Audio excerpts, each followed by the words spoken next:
Hey everyone, it's Chase here, and welcome to my 20,000 subscriber special. This is one of the most important videos that I will ever make.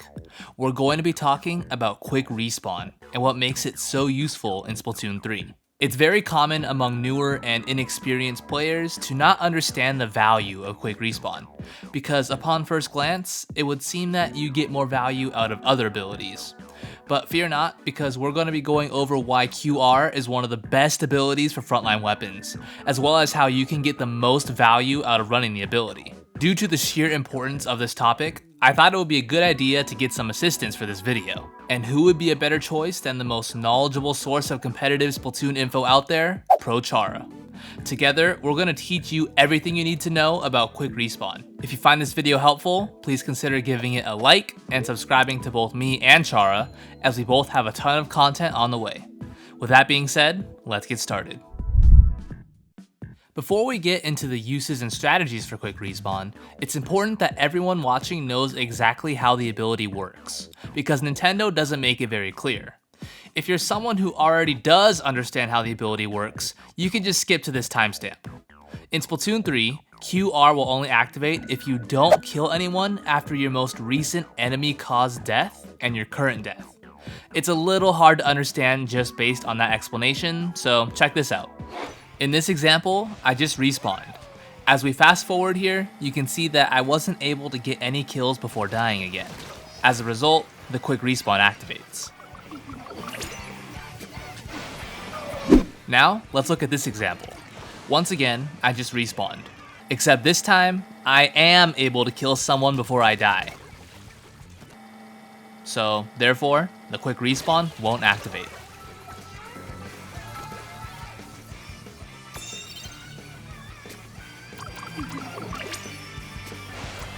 So that's a basic explanation of how quick respawn works. Note that since you must be killed by an enemy in order for the ability to activate, your first death in a game will never result in a quick respawn. And remember, it has to be an enemy-caused death. So if you're just jumping off the stage constantly, it's not going to activate. If you want further clarification on what exactly makes you eligible for a quick respawn, here's a cool flowchart from Wikipedia that'll tell you everything you need to know. One other very important factor to consider is that assists won't make you ineligible for a quick respawn. Imagine this scenario. After your first death in a match, you proceed to only get assists for the rest of the game, and no actual kills. If that's the case, you'll get a quick respawn every single time you die. The last thing I'll cover in this section is trading. A very common thing I see players ask is, how does quick respawn work in a trade scenario? Well, it simply comes down to who killed the other person first. This example from Wikipedia sums it up pretty well. If the player throws a bomb that splats an opponent after the player dies, that splat prevents quick respawn from activating in your next death, but allows it to activate for the current death. Because of this, some players will even keep track of when their QR will and won't activate, and adjust their playstyle accordingly. If it's going to activate on your next death, you can play more dangerously. But if you know it won't activate, play a little more safely. That pretty much covers everything you need to know in regards to how quick respawn functions. Now, let's very quickly talk about how QR stacks.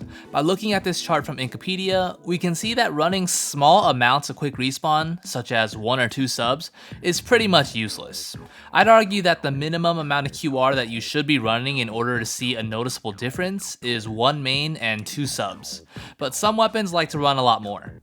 If you want to see how much QR your weapon should be running, go check out sendow.inc. This is a website that has a lot of information about competitive Splatoon, which also has a page dedicated to top players' gear builds. Just search up your weapon and see what the most common abilities are. Then you could base your gear build off that. I won't lie, some of the gear builds that I've made have just been straight up copied from here. Next, we're going to be talking about what type of weapons can run quick respawn, because it's not an ability that's good on everything. The weapons that typically get the most value out of quick respawn are frontline skirmisher type weapons. These are the weapons that usually die the most, so they'll be getting the best use out of the ability. However, there are a few weapons in the game where top players tend to run what we call full QR builds. A full QR build is, well, exactly what it sounds like. The vast majority of your gear is essentially quick respawn. Of course, you'll usually always want to run stealth jump and maybe a few other utility subs alongside it. But a large majority of your build will consist of quick respawn. There are currently 3 main weapons in the game that run this type of gear build, being the Tetradualies, Splatana Wiper, and Splatana Stamper. There are a few reasons that these weapons benefit from having a full QR build. One of them is that they don't really need any other abilities to be able to perform well, so they have a ton of room for QR stacking. 2 is that having a bunch of QR can help with weapons that have very little room for air. Like the Tetradualies, for example, are a very mechanically demanding weapon.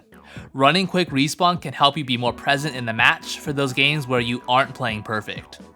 In other words, it's a safety net. The last and probably most important reason is that stacking a ton of quick respawn helps these weapons play their role most optimally. Now, this role that I speak of is pretty complicated, and it's something that a lot of players struggle to wrap their head around. For more clarification, let's hand it over to Chara. Alright, so I want to talk to you about the value of quick respawn. So let's start with something a little bit simple. Say you're a Splash-O-Matic, the best weapon in the game, and you have the best special in the game, and there's like 30 seconds left. You're gonna lose a ton of value if you go down. It's possibly the most valuable thing the enemy team can do to be able to take you out before the fight starts. Now, if we switch over to something like a Tetra, that obviously isn't going to be passively farming a Reef Slider or anything, if it goes down, it still sucks a bit, but it's probably way less valuable if that means the Splash gets to live. And of course, finally, if that Tetra has a bunch of quick respawn active that'll lower their respawn time even further, the kill for the opponents gets even less value. However, what if I told you you could actually get even more value for your team by dying? Let's say this quick respawn Tetra and Splash-O-Matic with a Crab are in the same team together. They're getting rushed by the enemy team, and if the Tetra walks backward, them and the Splash are both gonna die. So instead, what a lot of good Tetras will do is go towards the sides of the map, which is especially easy since many of these maps are hallways, where it's kind of just one direction the enemy team is pushing and generally the entire way through. This forces the enemy team to have a dilemma. Do I go after the Splash-O-Matic player and possibly risk a Tetra behind us getting kills or taking space, or do we turn around, spend many seconds trying to go and kill the Tetra even if we don't trade, and basically ensure that the Splash player gets out and gets to live? Running a lot of quick respawn isn't just about having it as a crutch for if you die too much, it's also about knowing how to maximize the value of your own deaths. And a lot of times, going down in the right situation can actually be very valuable for your team. Obviously, this is something we primarily see in team play, especially at higher levels, with weapons like Splatana Wiper or the Tetradualies. Being able to understand not only that you're going to take fights a lot, but how to take fights that are valuable even if you lose them is a big part of speccing into that much quick respawn. You want to take advantage of any amount of strength that ability allows you to play to. So it's not just that quick respawn is useful if you die a lot, it's that good players know how to die in opportune moments and positions to where that quick respawn will generate value for their team and give them more opportunities to approach. This can even be applied offensively. Say you have a Tetra that tries to approach on the left side of Hagglefish. This can force the enemy team to look on that bottom corner of the map, allowing your own players to walk in and take some space. And if one of them is, say, a Splash again that can pop a Crab Tank, it might be really easy for the Tetra to jump back in immediately to that player. Even when you're retaking, the ability to pull enemies away from where your teammates want to go and ensure that you can get space to walk forward into is incredibly valuable. So that's a great explanation of quick respawn's value. From what Chara was saying, in order for you to be maximally effective, you need to have good communication and timing with your teammates. If you're in a Discord call with them, this is totally doable. But what about ranked battles, where you can't talk to your teammates? What do you do then?